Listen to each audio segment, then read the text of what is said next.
Hello, hi, everybody.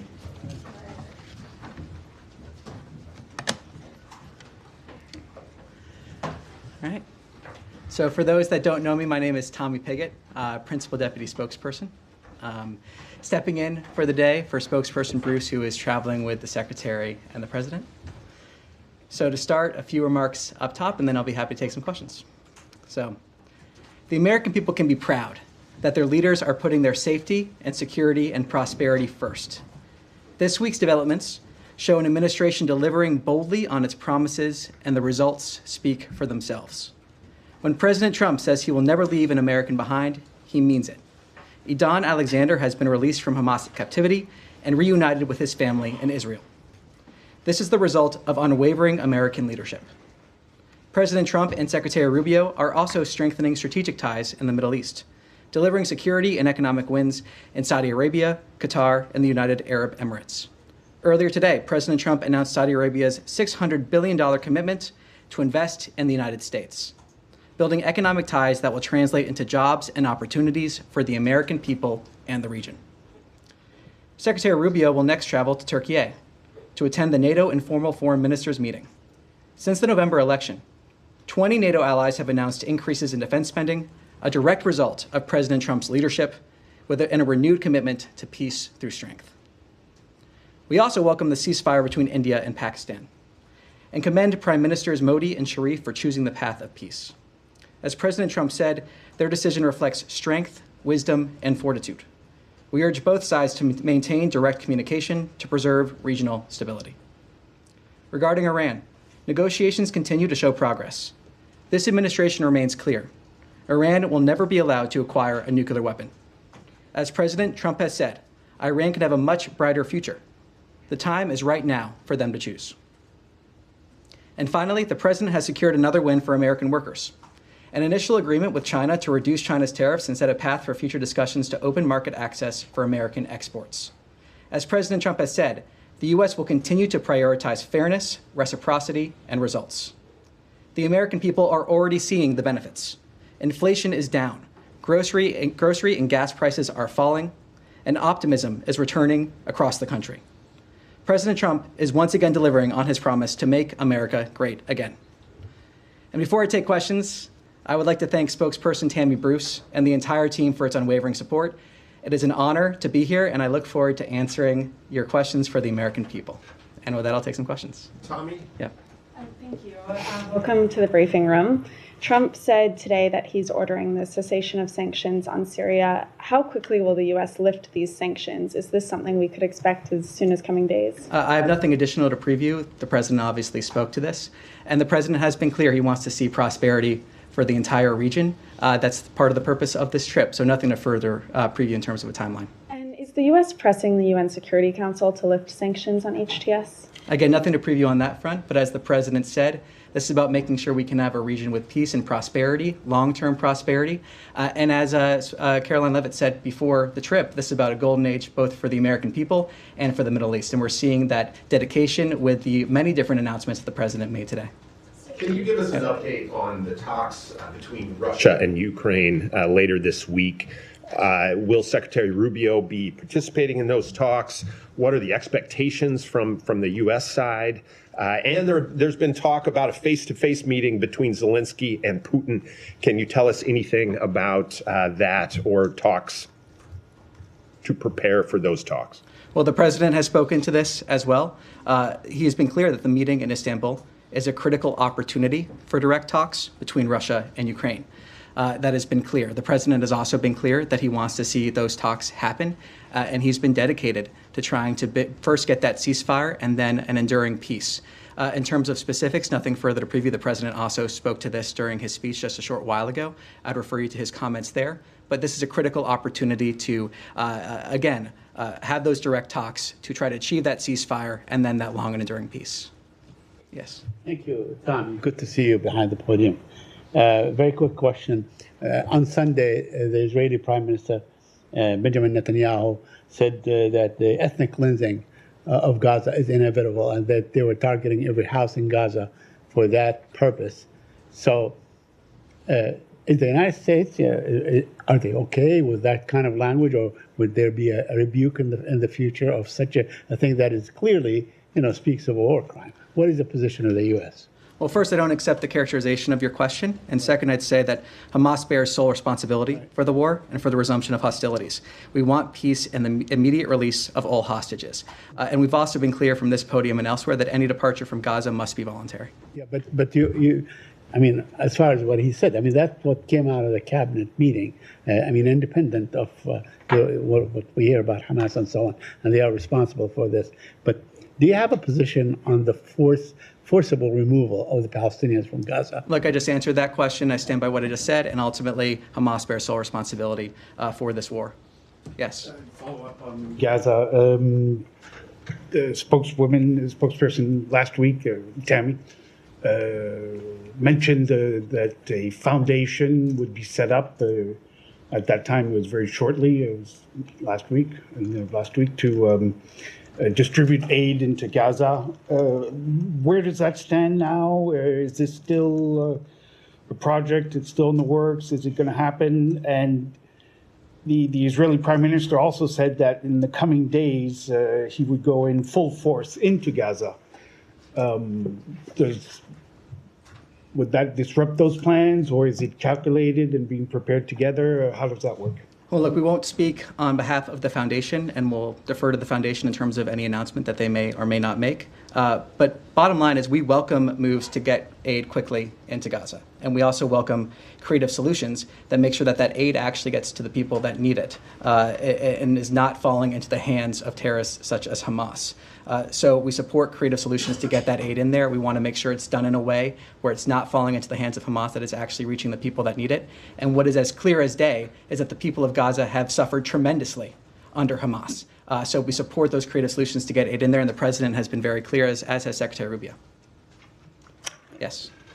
I wanted to ask your response of reports that there were back-channel talks that led to the release of Idan Alexander, with a Hamas official reaching out to the former leader of Arab Americans for Trump. Can you speak to that report and any details about how the release came to be? So I'm not going to comment on private diplomatic conversations, but what I will say and reiterate is that this shows that when President Trump says he will never leave an American behind, he means it. This is the direct result of American leadership, as I said earlier, and again shows the fact that President Trump is forever working for the safety and security of the American people, as is Secretary Rubio. But I'm not going to discuss or give details of private diplomatic conversations. You're not denying it? Again, whether or not that or did not happen, I'm not going to talk about private diplomatic conversations, whether or not they did or did not happen. Thank you. Yeah. Hi, thank you, Tommy. Two, actually, one on Afghanistan and then a follow-up on Gaza. Yesterday, DHS Secretary Kristi Noem announced that the temporary protected status for Afghanistan would expire on May the 20th. She said the conditions in Afghanistan have improved enough for Afghans to return there. Does the State Department think that Afghanistan is now a safe destination for women and girls? Well, look, ultimately, when it comes to the temporary protected status, I refer you to DHS. It was always meant as a temporary measure or temporary benefit. This is the when that temporary benefit would expire. So for further questions on that, I refer you to DHS. And then just to follow up on Gaza, you said you support efforts to get aid quickly into Gaza. Here we are more than 2 months later. How soon is quickly? When can we start to see food actually getting in? Well, look, I think it's important to understand, again, that we're looking for those creative solutions to get that aid in there. We're fully supportive of those measures. And it's also important to reiterate that Hamas bears sole responsibility for this conflict, as well as sole responsibility for the condition under which the people of Gaza are living. So I'm not going to put a timeline on it from here. I'm not going to speak on behalf of the foundation. But what I will reiterate is that we are supportive of creative solutions to get aid in there, but also in a way that the aid is not falling into the hands of Hamas, that it actually reaches the people that need it. Yes. Yes, Tommy, thank you. I wanted to ask you about the president's trip to the Middle East. He had some comments today in terms of talking about the way that the U.S. approaches countries in the Middle East and the criticism of past policy, saying that for too long, many American presidents have been afflicted with the notion that it's our job to look into the souls of foreign leaders and use U.S. policy to dispense justice for their sins. There's been a critique of the State Department, I think, externally by some analysts about the changes to areas of the department that deal with issues of human rights and kind of what have been traditionally seen as U.S. values issues. Is this the president endorsing that shift in terms of the State Department's focus? Do you think that criticism that we've seen from civil society is accurate? Look, I think the results speak for themselves in terms of what President Trump and Secretary Rubio have been able to deliver for the American people. The results they've been able to deliver. President Trump is a peacemaker. He is a deal maker, and he is constantly putting Americans first. And when we approach foreign policy in a standard where we're approaching that American first perspective, that allows opportunities to pursue common interests, that allows deals to be made, that allows us to have stronger bilateral relationships where we're finding those common areas to work together on and advance those common interests. As spokesperson Bruce has said many times from this podium, just because a framework changes does not mean that the priority necessarily changes as well. Oftentimes what we're seeing in terms of how we're approaching the State Department and other aspects are a way to deliver on our priorities better, more effectively, in a way that actually delivers results for the American people. We are making sure every single dollar that we spend from the State Department under Secretary Rubio is advancing the American interest. Does it make us safer, stronger, more prosperous? And I think that's a standard that the American people expect us to have here at the State Department. They're happy to see that, and the results, again, speak for themselves. With perhaps the most successful, I would argue, the most successful 100+ days in history in this past week, the results we have seen from President Trump speak for themselves. Thank you, Tommy. A question about the new arrivals from South Africa that landed in Dulles yesterday. The UN's International Organization for Migration has told ABC that they were not involved in administering any loans. Now, typically, they would be the ones to run loans funded by the State Department to pay for refugees to come to the United States to cover those travel costs. Wondering, can you speak to how that travel was funded, or say anything more about whether the State Department is giving out any loans in this case? Well, look, I'm not going to talk about specific relationships we have with organizations. I'm also not going to talk about operational details in terms of how we're implementing the priorities laid out by the President and Secretary Rubio. The main bottom line, though, is that we are implementing those priorities. We are seeing the President's executive orders being delivered upon here at the State Department, and this is an example of that, of course, collaborating across different agencies. So we're going to continue seeing those priorities fulfilled, but I'm not going to comment here on internal operational details or specifics of that nature. Yeah, thank you, Tommy. A question on Turkey, and I have a question on Iran too. Yesterday, the Kurdistan Workers' Party (PKK) declared its dissolution and end to its armed struggle against Turkey. There were reports talking about that the U.S. played a positive role in this process as well, and even yesterday, Secretary Rubio spoke with his Turkish counterpart, and he spoke about this too. Have you played any role? Have you been involved in this? And what's your comment on that? Are you considering removing this group from the FTO? I'm not going to speak about private diplomatic conversations nor preview decisions of that nature that may or may not be made. What I can say is that we welcome the recent announcement from the Kurdistan Workers' Party on its intent to disband. The United States designated the PKK a foreign terrorist organization in 1997. Tens of thousands of people lost their lives as a result of armed conflict in the decades since the organization was founded, and the terrorist group laying down its arms is a victory for civilization. It is the United States' hope that this announcement will lead to increased stability for the region. And a question on Iran. You said that regarding Iran, negotiations continue to show progress. What progress have you made so far with Iran? And the next round of talks has been scheduled with Iran. Can you tell us what time or?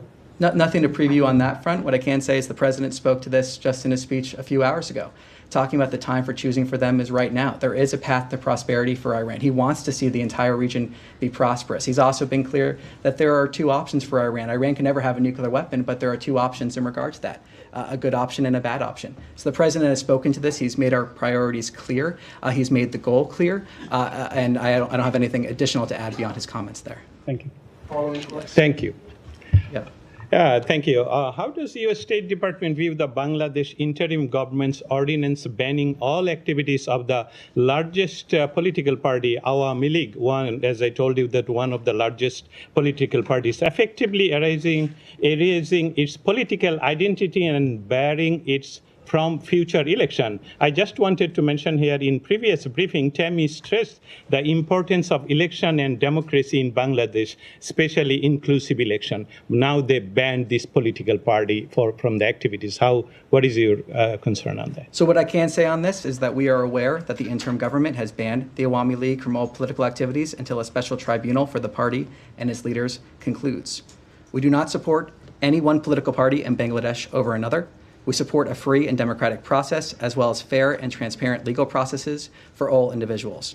We urge all countries, including Bangladesh, to respect the freedoms of expression, peaceful assembly, and association for all. And how does you, as a State Department, view the interim Bangladeshi government role in the fostering radical ideologies and enabling terrorism, following reports of the law advisor Dr. Asif Nazrul meeting with Lashkar-e-Taiba operative Harun Izhar and growing support of violence in Kashmir by political and religious leaders? They met in the ministry in Bangladesh. So again, taking a step back, I'll reiterate what has been reiterated from this podium before. We value our partnership with the people of Bangladesh, spanning more than 50 years. We remain committed to deepening our partnership by working with the interim government.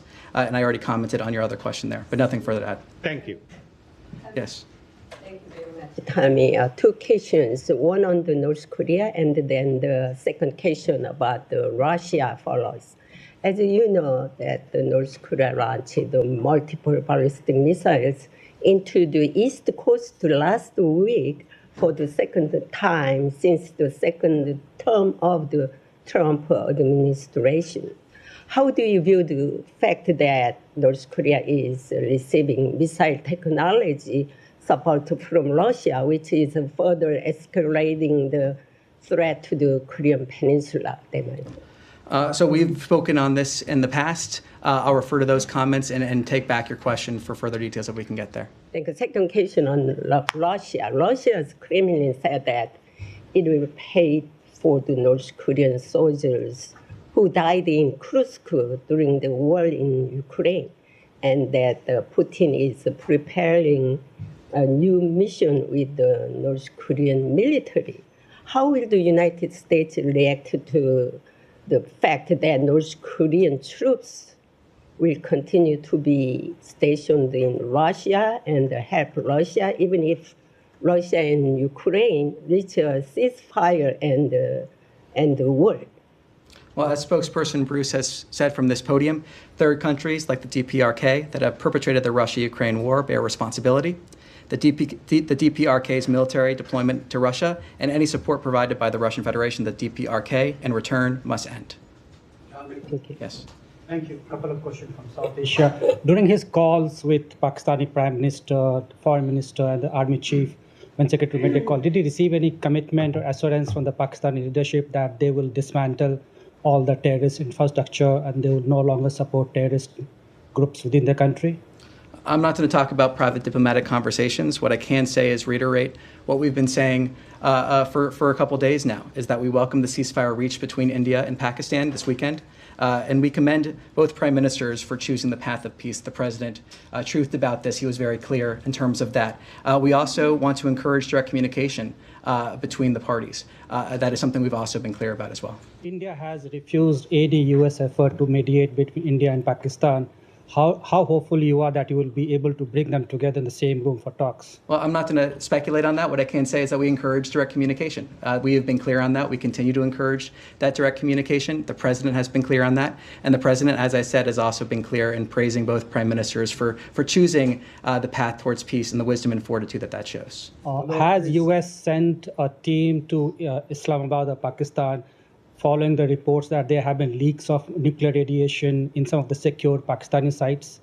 I have nothing to preview on that at this time. I have one more question. Sorry. Follow-up. Thank you. I think that's Thank you, Tommy. Thank you, Tommy, and beautiful style you have, by the way. I hope you continue to do that more often, these briefings. My question is about Pakistan welcomed President Trump efforts for bringing the ceasefire between Pakistan and India, and they believe that President Trump could win a Nobel Peace Prize if he were to bring peace between Pakistan and India on Kashmir issue. But Prime Minister Modi did not welcome this effort. And he's the same gentleman that was not allowed to come to the US till 10 years ago. Does that disappoint this building at all, the attitude of Narendra Modi of not welcoming this peace deal? Well, what we are happy to see is a ceasefire. That is what we are happy to see. That's where our focus remains.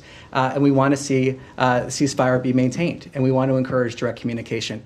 That is our focus here. Our focus is the ceasefire. Our focus is on encouraging direct communication. That's where our focus is going to remain. The president has spoken on this. And just to take the first part of your question, kind of focusing on a more global foreign policy front, talking about issues around the world, President Trump, is a peacemaker.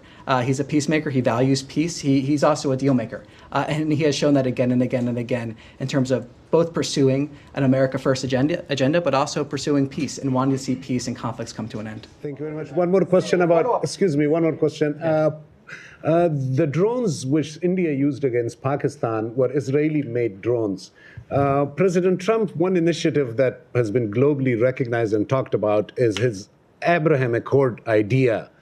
Do you think this landing of Israeli drones in Pakistan would create hurdles in the president's vision, his whole thought about this Abraham Accord where he wants to bring these three religions close to each other?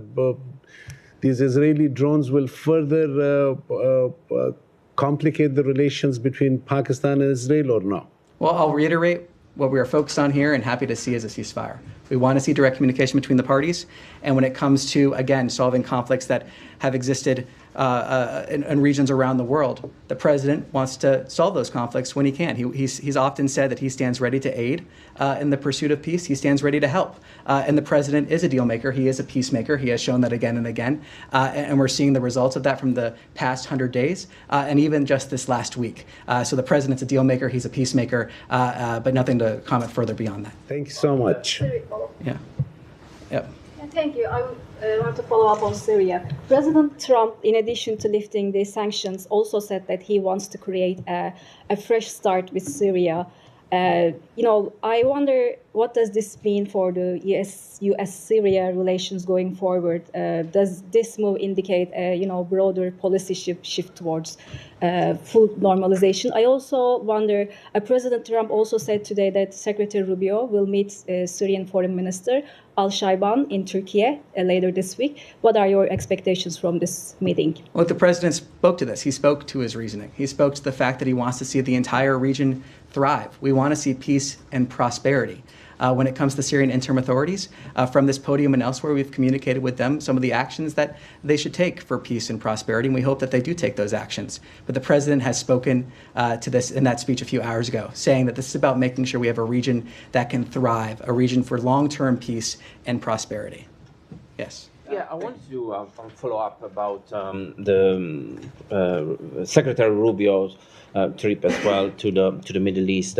So the importance, if you can elaborate a little more, although you did some, about the relationship between the U.S. and the Middle East and how important this relationship will be also to succeed through those countries like Saudi Arabia, the Emirates, to the peace talk in between Gaza and Israel, but also to stop Iran from nuclear weapons. The president has spoken to this issue as well just a few hours ago. And he was talking about the fact that we can have great partnership with the Middle East. And we have, in many ways, already pursuing those common interests. And we want to see those common interests continue. I mentioned at the top here the $600 billion investment commitment from Saudi Arabia that was announced today. So that's just one example of the many ways that we have partnership with the Middle East pursuing common interests. And the president has been clear, both from the time of the last administration, his first visit to the region, talking about the things that we want to see. So there's a lot of opportunities in the Middle East. And again, like I said earlier, this is about a golden age for America, but we also have an opportunity to see a golden age for the Middle East and the benefits that would bring both the American people and the people in the Middle East. Thank you. Yes. Sorry, in front of you. Thank you. Thank you so much. Two quick questions, if I may. The first on Secretary Rubio's trip to the Middle East, and the second one in Latin America. In a recent past, Secretary Rubio said that the U.S. will not engage anymore with Russians and Ukrainians if both countries do not show real commitment with a permanent ceasefire. How do U.S. diplomacy describe this momentum when both sides are ready to meet in Turkey with alongside Secretary Rubio? Well, as the president has said, this is a critical opportunity to try to achieve that ceasefire and try to achieve that long peace. The president has been clear he wants to see those direct talks happen. And I think it's also important to remember that the president has brought us closer to peace when it comes to this conflict than in the years preceding him taking office. And that's a great credit to his leadership. So he wants to see those direct talks happen. This is a critical opportunity to achieve that ceasefire and then potentially achieve that long peace, ultimately with the goal of ending this conflict, as has been said so many times by President Trump, so many times by spokesperson Bruce. We want to see this conflict come to an end. That's what we want to see. On Latin America, very quickly, officials from the U.S. and Brazil, they convened here in Washington, D.C. yesterday to discuss disarmament. And according to the State Department, they discussed, for example, arms control with Russia and China. If you could address this matter. Nothing further to preview than what we've already said on this, so I refer you to those comments. And with that, thank you very much. I appreciate it, and see you on Thursday. Thank you. Thank you. Good job.